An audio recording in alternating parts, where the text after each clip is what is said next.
Bienvenue à tous sur King Rider.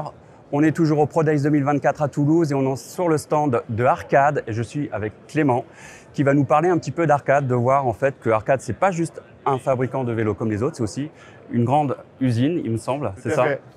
Donc en fait, c'est basé où Arcade? Arcade, on existe depuis 27 ans maintenant. On est concepteur-assembleur en Vendée, à La Roche-sur-Yon exactement. Et on vient il y a 6 mois maintenant, on vient de déménager dans une toute nouvelle usine qui nous permet de doubler la capacité. L'année dernière, on a fait à peu près 60 000 vélos.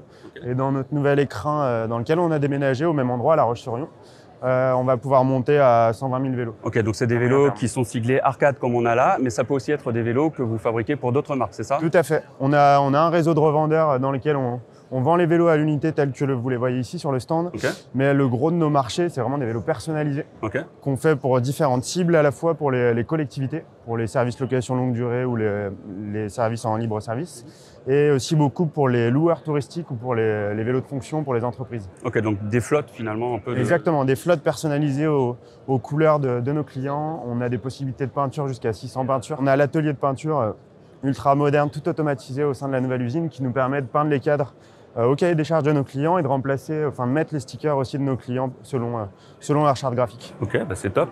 Et alors du coup sur le salon, vous avez une nouveauté, un nouveau vélo qui est décliné en plusieurs versions. Tout à fait. Je vais vous le présenter. C'est le nouveau modèle de cette année qui s'appelle le Charlie. C'est vraiment notre modèle VTC avec une grosse batterie qui est intégrée ici dans le tube diagonal, disponible en 2 capacités, en 15 ou en 20 ampères. Et la grosse nouveauté cette année, c'est qu'on commence à travailler avec Shimano. Charlie, en fait, c'est un modèle qui existait déjà avant, mais qui était monté en moteur Bafang, c'est ça? Exactement. Ok. Et donc, du coup, le Shimano en question, c'est un EP6 qui développe 85 Nm de couple. Ok. Et la batterie, elle permet d'obtenir à peu près combien d'autonomie? En mode boost, on a à peu près 80 km d'autonomie. On l'a testé sur un parcours relativement plat, avec le mode d'assistant le plus élevé. Ok, d'accord. Donc c'est déjà pas mal, quoi.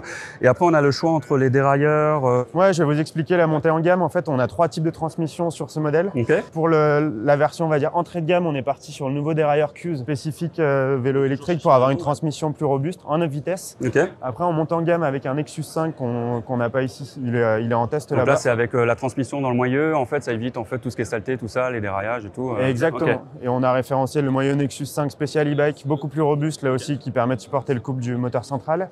Et celui que vous avez ici, c'est le Nexus 5 mais en version DI2, avec le passage de vitesse automatique. Passage de vitesse automatique qui marche plutôt bien. On avait déjà testé ça sur d'autres vélos à King Rider.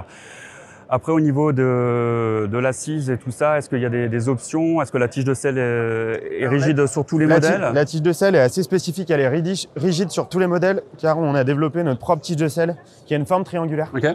Pour les métiers de la location ou nos clients, c'est assez intéressant, elle est tout le temps dans l'axe. Okay. Donc elle est forcément rigide pour le coup, mais elle a ses avantages. Et donc ça, c'est disponible à partir de quand? Première production à partir de la rentrée, en septembre. Ok, ça démarre à combien? Ça on finit démarre, à combien? Alors en version Q's, avec la batterie 15 ampères, on démarre à 2 999 €. En Nexus 5, on est à 3 149 €. Okay. Et sur la version Nexus 5 DI2, on est à 3 299 €. Ok, parfait. Ben, merci beaucoup. Avec plaisir. N'hésitez pas à vous abonner à la chaîne si vous avez aimé, d'activer les notifications. Et on se dit à très vite pour d'autres vidéos sur les Pro Days.